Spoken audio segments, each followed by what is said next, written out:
Primera Timoteo 2, del 8 al 10.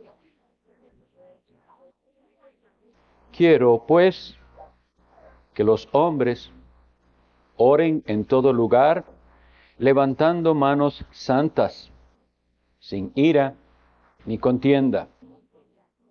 Asimismo, que las mujeres se atavíen de ropa decorosa, con pudor y modestia, no con peinado ostentoso, ni oro, ni perlas, ni vestidos costosos, sino con buenas obras, como corresponde a mujeres que profesan piedad. El Señor nos auxilie al haber leído su santa palabra para entenderla. Como hay también visitantes y algunos también que no están con nosotros desde que iniciamos la serie, ya llevamos 10 sermones con respecto a esta epístola, quisiera volver a dar el contexto. Las cartas del apóstol Pablo, específicamente la primera y segunda que escribió a Timoteo y la que escribió a Tito, suelen llamarse epístolas pastorales o cartas pastorales, porque están dirigidas a hombres encargados del liderazgo en una iglesia para mostrarles aspectos de la vida de la iglesia y del pastoreo bíblico. Entonces, esto es lo que son. Este es en el contexto en que estamos. La iglesia debe aprender qué pide Dios de nosotros cuando nos reunimos como iglesia. Y nos va a ir enseñando qué pide de los oficiales, qué pide de estos. Y lo primero que vimos hace unos domingos es la prioridad de la oración en la casa de Dios. Como les compartía a algunos hace poco, o los que vieron tal vez, que a veces publico con frecuencia en Facebook o así, ¿no les llama a ustedes la atención que la Biblia no dice, mi casa, casa de alabanza será llamada? O casa de predicaciones será llamada. O mi casa, casa de compañerismo será llamada. Todo eso se hace en la iglesia. En la iglesia hay compañerismo, hay predicaciones y hay alabanzas. Pero ¿qué dice Dios de su casa? Mi casa, casa de oración será llamada. Y ahí es cuando nosotros vemos lo lejos que estamos del estándar bíblico. La prioridad es reunirnos a orar y a clamar a Dios. Por eso ustedes ven que nuestro culto es oración desde que iniciamos en todos los segmentos. Iniciamos con oración, luego oración por las ofrendas, luego oración antes de la palabra, luego oración después de la palabra. Oración, oración. Y los cultos de oración igual se dedican a oración. No a escuchar gente dar sus reportes de oración. Pero Dios nos dice cómo orar. Y habíamos visto, ya tomamos tiempo para ver que el liderazgo está asignado por Dios a los varones.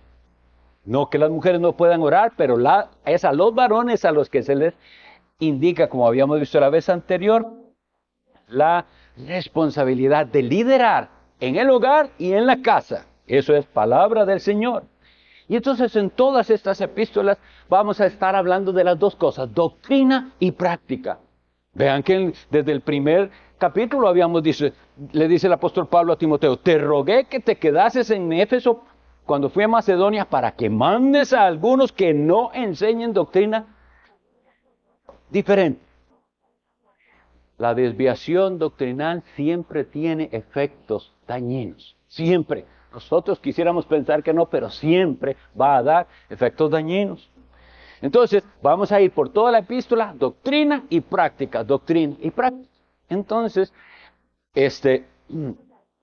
hemos visto que la práctica de la iglesia de Dios debe ser esa. Los varones asumen su rol como líderes y las mujeres tienen su lugar.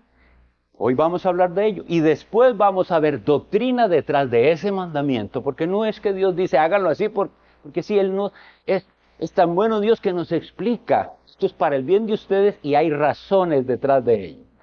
Entonces, hoy nos toca hablar nos corresponde estos versículos. Asimismo, ya habíamos visto el 8, asimismo que las mujeres se atavíen, ataviarse es arreglarse, ropa decorosa, sabemos que es el decoro, bueno, vamos a verlo hoy.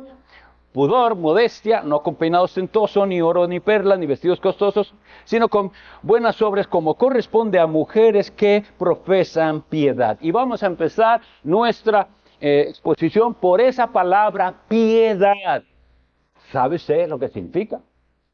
Bueno, por eso es tan bueno estudiar e indagar, porque como les decía la vez anterior, hay palabras que al traducirlas del griego al español se usa una misma palabra, pero en griego tiene otro sentido. Así como les había hablado de que había una diferencia entre antropos, que significa hombres, y andros, que significa hombres, pero había una diferencia. La primera era hombres en general y la segunda hombres específicamente varones. Así me topé con que la palabra piedad muchas veces no corresponde a la misma palabra en griego. Y vean qué interesante, mis estimados hermanos. Esta palabra que se usa aquí para piedad en el Nuevo Testamento es la única vez que se usa esa palabra. Hay muchas otras veces donde se tradujo otra palabra como piedad, pero esta es diferente. Esta es la palabra, por si alguien quiere revisarlo, Theosebeia.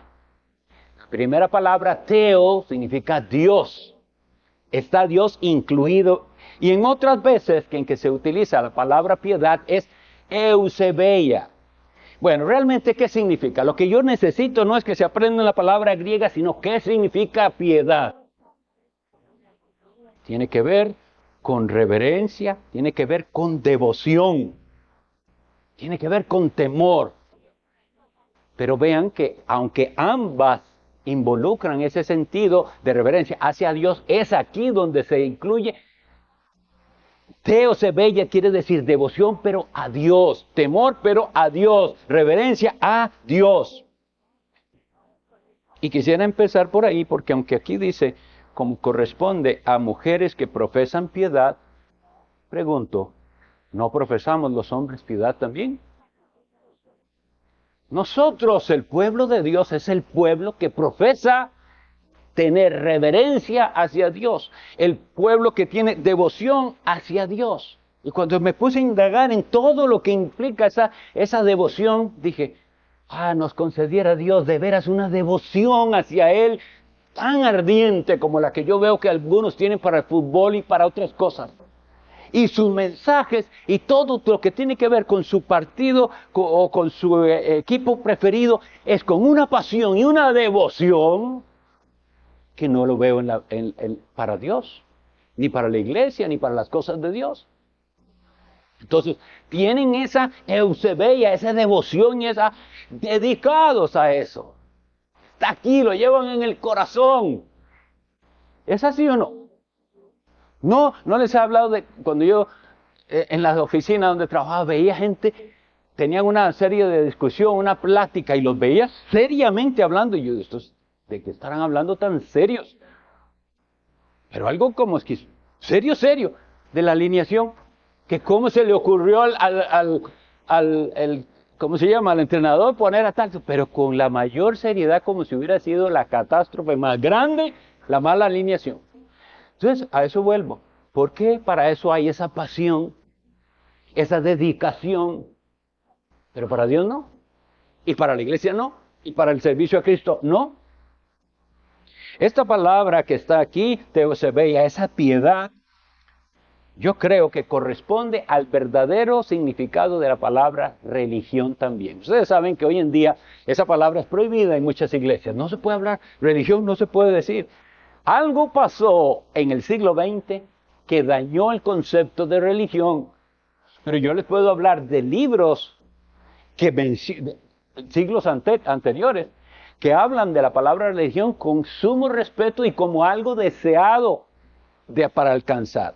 Un ejemplo, no sé si saben todos quién fue Jonathan Edwards, un gran hombre, muy inteligente, dicen de los más excelentes hombres que ha tenido Nueva Inglaterra. Y dijo esto cuando era joven, entre lo que llamamos nosotros aquí los propósitos de próximo año, ¿cómo se dice? Los propósitos de año nuevo, ¿verdad? Él escribió con esta seriedad esto: no tendré otro fin excepto la religión. y nada tendrá ninguna influencia en mis acciones y no habrá acción alguna en la más mínima circunstancia que no sea aquella que me lleve a la finalidad religiosa. Entonces quiere decir que él no entendía la religión como hoy en día la entendemos. Para él la religión era esa verdadera piedad, esa reverencia y devoción a Dios como lo más grandioso. Pensar en Él en todo y Él de primero. Y eso se lo estoy leyendo por ahí de 1730 y algo, 40 y algo. Pues vean que todavía el siglo siguiente, 1818, es esta otra cita de un escocés llamado John Brown. Y dice que para él definía la religión. De hecho, hizo un librito sobre cómo tener la verdadera religión. Y él decía, ¿qué es la religión? Consiste en la manera correcta de pensar, la manera correcta de sentir y la manera correcta de actuar en referencia a Dios. Pensar, sentir, actuar, pero todo conectado con Dios.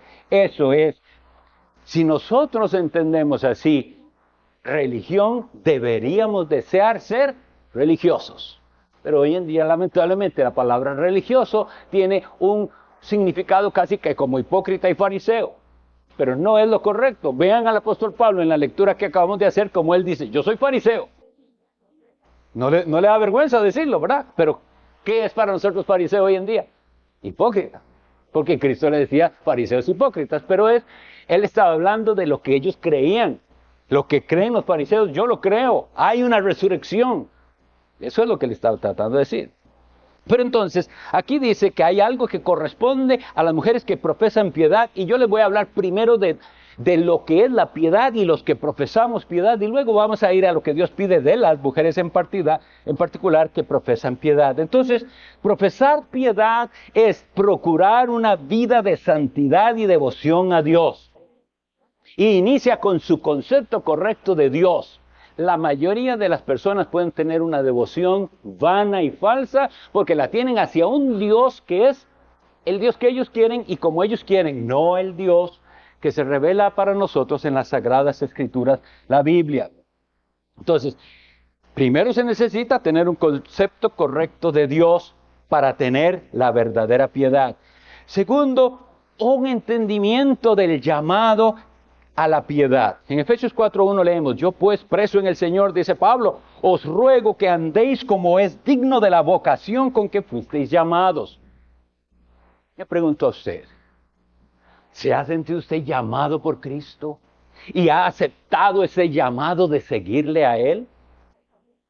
Si usted no puede responder afirmativamente, usted no tiene piedad, aunque usted sea muy buena gente.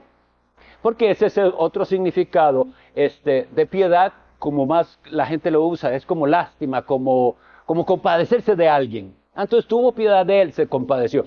Puede usarse en ese sentido, pero no es el sentido que aquí viene. El sentido es verdadera fe, verdadera práctica. Entonces, como vemos, esto de la piedad nos lleva a un cierto estándar de vida. Y tiene que ver con lo que hacemos y cómo lo hacemos. Y yo le pregunto, o hagámonos esta pregunta, ¿de dónde toma usted su estándar de vida? ¿Del pastor? ¿De los oficiales de la iglesia? Claro que sí, deseamos y veremos que los oficiales de la iglesia deben ser personas ejemplares. Pero usted sabe, no debemos los oficiales ser su estándar de piedad. Y de hecho, muchas personas, por poner su estándar en personas en la iglesia, es que lo bajan tanto. Porque dicen, mira, al que él es diácono y hace tal cosa. Entonces su estándar baja. Su estándar de piedad no debe depender de lo que hacen ni los pastores ni otros que digan ser cristianos. No baje el estándar porque el estándar está aquí. Y es bien alto, nos lo dio el Señor. Su palabra es nuestro estándar de piedad. Entonces, de lo que hablamos es de, hay una manera de vivir si usted dice ser cristiano. Hay una manera de vivir. Esto de manera de vivir lo vamos a dividir en, igual, lo que pensamos, lo que hacemos y cómo reaccionamos en la vida. Primero, la cosmovisión, lo que llamamos nuestra manera de ver el mundo. Pregunto, miren, últimamente he estado viendo cuánta necesidad hay en el mundo, y no solo en el mundo, en la iglesia, de tratar con las emociones afectadas. Entonces, personas que tienen lo que llaman ataques de pánico, ansiedad extrema, etc. Entonces, bueno, es un problema con el que tenemos que tratar, porque no es poco frecuente. Se está dando, como les digo, fuera de la iglesia y dentro de la iglesia. Ahí es donde vemos si profesamos piedad o no, porque es cómo se aborda eso. ¿Qué dice el mundo? Para eso, ocupe su mente, métase a clases de origami, de lo que sea. ¿Es un mal consejo? No en sí mismo, pero vean la mentalidad. Siempre es otra cosa de este mundo la que va a solucionar un problema que es de aquí adentro. Entonces, para profesar verdadera piedad, usted tiene que tener una mentalidad bíblica y ayudar a ese hermano, o si no es hermano de afuera, a decir, mire, esto es serio, no vamos a minimizar el problema de la persona que está sufriendo, sea lo que sea, depresiones, etcétera, pero no le demos soluciones como las que da el mundo. Eso es pensar como el mundo. ¿Y cuál es la otra solución del mundo? Viera qué buen psiquiatra hay ahora en la clínica tal, y ahora vaya, paga para que le den una droga. Yo sé que en algunos casos especiales, cierta medicación ha ayudado a algunos en ciertos estados muy específicos, críticos. Pero, ¿es esa la solución? Sabemos como cristianos que no, porque eso se seguirá dando. Usted va a enfrentar penas en la vida, no pocas. La Biblia lo dice, que así es la vida del ser humano, llena de aflicciones. Pero en lugar de mandarlo al psiquiatra que le va a dar el ansiolítico, el antidepresivo y lo que sea, y como quieren llamar, se le puede decir, mire lo que dice la Biblia, en el mundo tendréis aflicción, dice Jesús, pero confiad, yo he vencido al mundo. ¿Qué le parece si comenzamos a orar, nos reunimos un ratico, nos llamo para que oremos todos los días a tal hora, hasta que usted venza eso, porque Cristo nos promete, he vencido al mundo? Quiere decir que sí se puede. ¿Quién podía tener una angustia más espantosa que nuestro Señor Jesucristo? Recuerden que Él tenía cuerpo y alma humana. ¿Quién podía tener angustias? Porque Él también sabía todo. Y sabía lo que venía para Él. ¿Quién? Digo. Pues nosotros muchas veces tenemos angustias de cosas que ni van a pasar ni pasan. Así es como vivimos. Apuradísimos, ay, ¿qué pasa si esto, si el otro? Y al final no pasa. Pero Jesús sabía que venía la aflicción y tenía que enfrentarla. Los golpes, el maltrato espantoso, la crucifixión, sabía que venía y tenía que enfrentarla. ¿Cómo hizo? ¿Con vino? Encomendaba su causa al Padre. Esa es nuestra manera. Entonces, si usted profesa piedad, número uno, tiene que tener una manera de ver el mundo diferente y no estar dándole soluciones a los demás como las que da el mundo. Club de esto, váyase, que como digo, tengo que estar aclarando porque a veces toman fragmentitos de lo que yo digo nada más. Nadie está diciendo que eso sea malo, es bueno. No te echen a nadar, nada, es buenísimo. Pero ahí no está la solución. ¿Lo que pensamos? Ahora tiene que ver con nuestras palabras, porque Jesucristo dijo, de la abundancia del corazón habla la boca. Entonces, lo que usted dice y cómo lo dice manifiesta si usted profesa piedad verdadera o no. A veces, ¿cuánto necesitamos? Ojalá que alguien nos grabe y escucharnos después. Lo que decimos y cómo lo decimos, eso tiene que ir cambiando. Si usted profesa piedad, hombre o mujer, cuide sus labios, porque la Biblia dice, de toda palabra que hablen los hombres, de ella darán cuenta en el día del juicio. Para el mundano no importa, habla como sea, dice lo que sea, insensateces, mentiras. Nosotros no, profesamos piedad. Entonces, cuidado, cuida mis labios, Dios mío, de decir algo que sea pecaminoso, que haga tropezar a otro. ¿Por qué creen que oramos antes del predicar? Porque incluso en este lugar tan sagrado donde se explica la Biblia, si no dependemos del Espíritu Santo podemos decir algo que es indebido. Pero si profesamos piedad, rogamos a Dios que guarde nuestros labios. Y luego viene lo que hacemos, las acciones. Vimos entonces forma de pensar, cosmovisión pues, nuestras palabras y nuestras acciones también, lo que hacemos y cómo lo hacemos. Donde sea que usted esté, sea que sea niño, haciendo sus tareas, haciendo lo que se le encomendó en la casa, ¿cómo lo hace?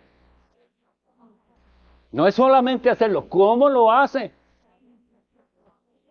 Yo me dirijo a los niños que Dios les manda, no solo a obedecerle, a hacer lo que tienen que hacer, sino a hacerlo bien y con buen modo, para la gloria de Dios, por respeto a sus padres y de una vez por respeto a Dios. Y después todas las demás cosas. Hermana que se encarga de su hogar, ¿cómo lo hace? Con amor, con dedicación, buscando excelencia. Hermano o hermana que tiene un trabajo fuera del hogar. Y empiezo por ahí porque a veces la gente dice, que ella no trabaja. Está en la casa, claro que trabaja. Trabaja en la casa. ¿Cómo hace eso? Y el que trabaja fuera de la casa, ¿cómo lo hace? Porque ahí es donde vemos si profesamos piedad o no. No es estar en la iglesia y hablar muy bonito. Es cómo hace usted lo que hace. Lo hace con amor, procurando ser honesto en lo que usted hace. Recuerden, no solo lo que hacemos, sino cómo lo hacemos. Y hay maneras y maneras de hacer las cosas. Y hay maneras malas de hacer las cosas. No bajemos el estándar. Y las reacciones, ¿cómo respondemos ante las situaciones y circunstancias difíciles de esta vida? La Biblia nos dice claramente la fórmula. No seas vencido de lo malo. Vence con el bien el mal. ¿Está usted usando esa arma bíblica, ese estándar bíblico que le dice, bueno, pasó esto, el vecino tal cosa, el familiar tal cosa, hablaron mal de mí, dijeron, ¿cómo reacciona ante eso? Porque de ninguna manera estamos diciendo que esto sea fácil de vivir. Porque nosotros somos de carne y hueso, tenemos sentimientos. Nuestro corazón todavía es susceptible al pecado. Entonces, ¿cómo vamos a reaccionar cuando nos juzguen mal? Cuando nos critiquen, incluso cuando mientan sobre nosotros. ¿Cómo reaccionamos? Otra vez la palabra. Bienaventurado soy cuando digan toda clase de mal contra vosotros, mintiendo. Si es cierto, no se vale. Si es cierto, es culpa suya. Pero digan toda clase de mal contra vosotros, mintiendo, gozaos y alegraos porque en aquella hora, porque vuestro galardón es grande. ¿Cómo pensamos? ¿Cómo hablamos? ¿Cómo actuamos? ¿Cómo reaccionamos? Y entonces la piedad sí tiene un aspecto externo. Y aquí lo dice, el pudor y la modestia. Palabras desconocidas hoy en día, ustedes saben de lo que hablo, a la gente no le da vergüenza andar como anda. Y debería darles vergüenza. Nosotros tenemos que enseñarle a nuestros hijos el pudor y la modestia. Y nunca permitirles andar desnudos ni ver a nadie desnudos. Eso es pecado. Y como decía, hay una enseñanza, yo no voy a entrar en detalle, di una enseñanza para todas las hermanas, pero pueden verla todos, se las puedo recomendar luego, más específico con respecto a la vestimenta, porque es el tema. Tal vez no me da tiempo de entrar hoy mucho en detalle, pero se las recomiendo. Y veremos cómo llegamos ahí de nuevo. Pero quiero decir, a nuestros niños los educamos entendiendo eso. Que ellos tienen que saber lo que es el pudor y la modestia. Una manera correcta, niñas, de sentarse. Una manera correcta, hermanas, si andan falda, de agacharse. Cuidando su escote. Y demás detalles que di en esa clase que no voy a entrar, pero esto está aquí, no lo estamos inventando nosotros, está en la Biblia. Y si está en la Biblia, es Dios el que nos está hablando, porque Él quiere que su pueblo, los que profesan piedad, y ahora sí, en particular las mujeres, se atavíen, es decir, se arreglen con ropa decorosa. Pregunto, ¿cómo es una persona sin Cristo? ¿Cómo va a vestirse? Como le dé la gana, lo que le dé la gana, lo que la moda saque. ¿Cómo lo hace alguien creyente? Pregunta, ¿eso es decoroso? Esta prenda que ahora está tan de moda, ¿es decorosa? ¿Y a quién le va a preguntar? A Dios y a su palabra y a las personas que viven santamente. Y aquí nos dice lo que hay que evitar. Hay que entonces procurar ropa decorosa y preguntarse, ¿cómo es el decoro? ¿Qué implica? Dos cosas muy fáciles, siempre he dicho y apréndanselas, mis estimados. Ropa ajustada, no. La ropa ajustada no es decorosa, ni en hombres ni en mujeres. Entonces aquí, ropa ajustada, no. No es decoroso. Muestra toda su figura, no es decoroso. Y ropa que muestre la piel, minifaldas, escotes, huecos por ahí donde no está mostrando, no es decoroso. Tape, tape porque para eso que Dios dio la ropa. No somos Adán y Eva antes de la caída, estamos después de la caída. Dios les dio túnicas y esa palabra túnica se refiere a esa vestimenta que les tapaba. Y por algo les dijo, aunque tiene un significado espiritual más amplio, esas hojitas de higuera no es suficiente, tápese bien. Bueno, ¿qué es lo que quiero decir? Está en la Biblia. Y si nosotros lo practicamos, somos nosotros los bendecidos, además de que el honor de Cristo y su iglesia va a ser preservado. Dice aquí, entonces, no que se atavíen con ropa decorosa, con pudor y modestia. Y entonces nos dice lo que no hay que hacer, no con peinado ostentoso, ni oro, ni perlas, ni vestidos costosos. La ostentación es hacer gala de algo, es presumir de algo. Eso es pecado. Y en esta época presumían con sus peinados. Hoy puede ser que alguien también lo use para eso. Las joyas, las modas muy llamativas, está mal, porque está ostentando. Es decir, vuelvan a verme. Y esa es realmente la actitud de muchos de los que vemos. Yo digo así porque ustedes saben lo que pasa por aquí. Vean cómo viste la gente. Están diciendo, véanme, no me da vergüenza mostrarme. Andan básicamente en ropa interior.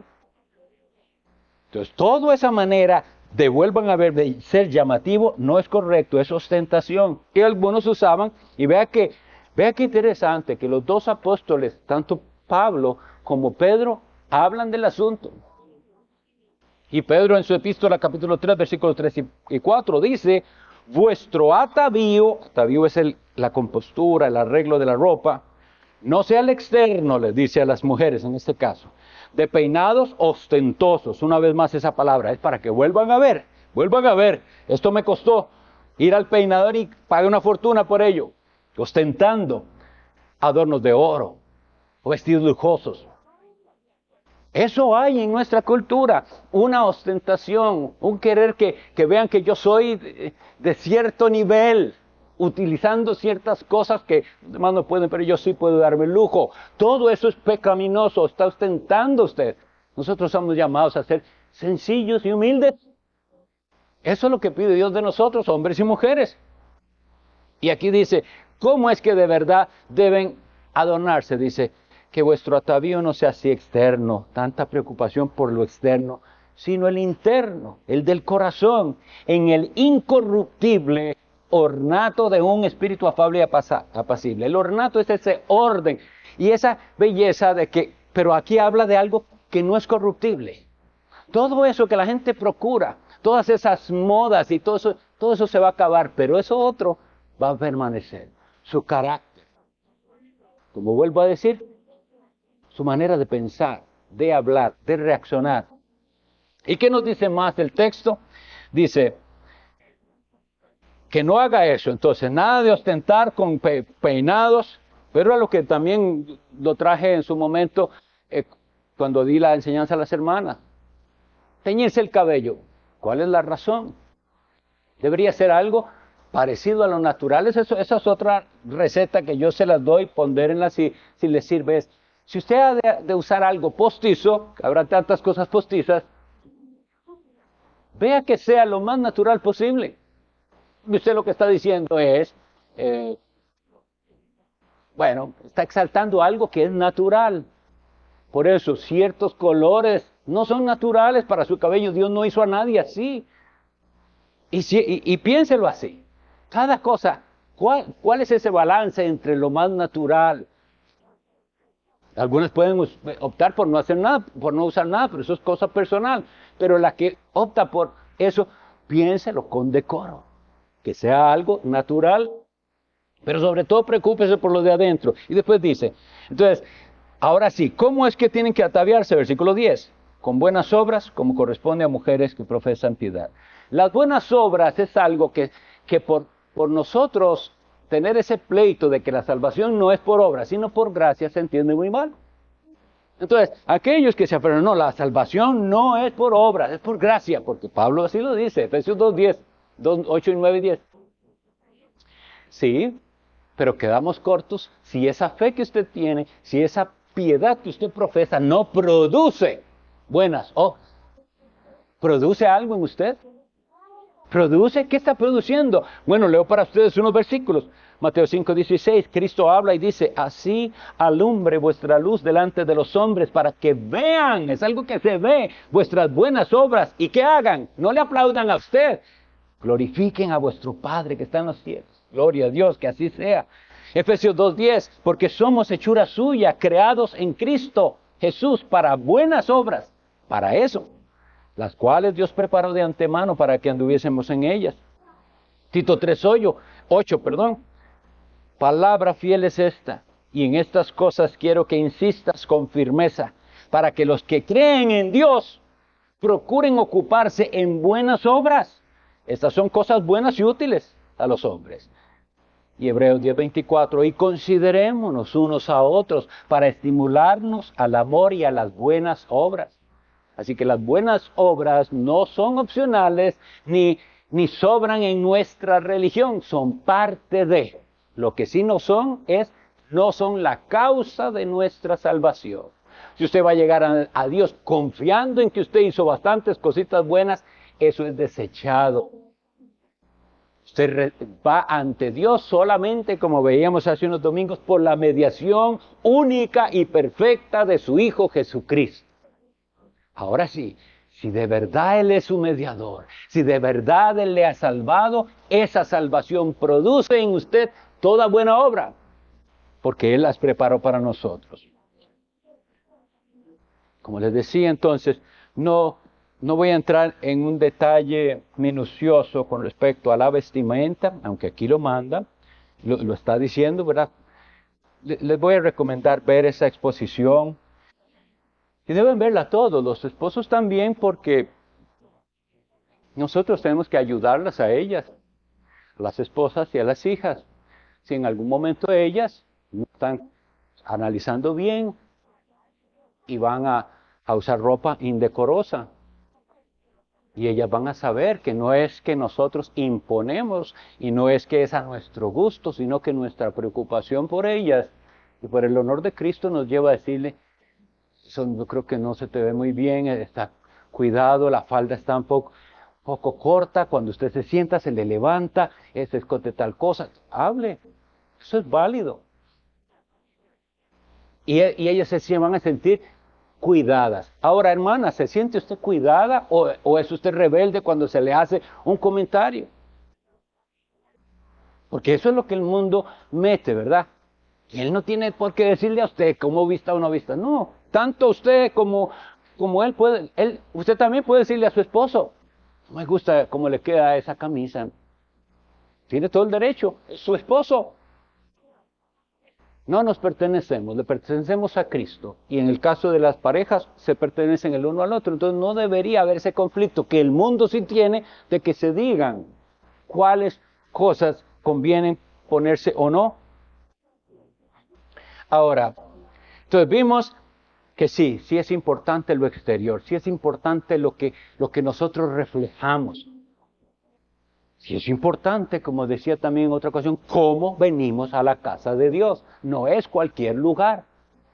Es la reunión más especial, la del primer día de la semana. Él merece nuestro respeto. Él merece que incluso como vemos le estamos diciendo, yo vengo así, no por nadie, por ti. Porque para mí esto es más importante que la boda que me invitaron y el otra cosa. Esto es más importante. Por eso reflejo en la manera en que vengo también qué tan importante es esta reunión. Profeso piedad. Ahora, antes de eso, es importante entender que espiritualmente debemos estar bien vestidos, si no, no sirve de nada. Y esa es la trampa de la carnalidad. La gente prefiere esa parte la podemos hacer, aunque sea obligados, pero la podemos hacer, esa parte, esa vestimenta externa. ¿Sabe cuál es la que usted no puede hacer? El vestirse de Cristo. Romanos 13:14 dice, sino vestíos del Señor Jesucristo y no proveáis para los deseos de la carne. ¿Y cómo se hace eso? ¿Cómo hago para vestirme del Señor Jesucristo? ¿Dónde venden ese traje? Tiene que buscarle. Vaya, búsquele, conózcale. Cuando usted le conozca, entonces sabrá cómo es que vestirse de Él. Él es mi vestimenta. Claro, ahora entiendo, dicen, ahora entiendo. Con esta ropa yo no puedo estar en la presencia de Dios. Esta ropa es un harapo sucio delante de Dios. Así lo dice el profeta Isaías, que nuestras justicias son trapos de inmundicia delante de Dios. Esta ropa no es adecuada para aquel día glorioso de las bodas del Cordero. Ustedes recuerdan lo que Cristo dijo en Mateo 13. Amigo, ¿cómo entraste acá sin estar vestido de boda? De esa vestimenta me interesa más que usted sea consciente. Que si usted no tiene la vestimenta apropiada, se le dirá, como dice en esa parábola de Mateo 13.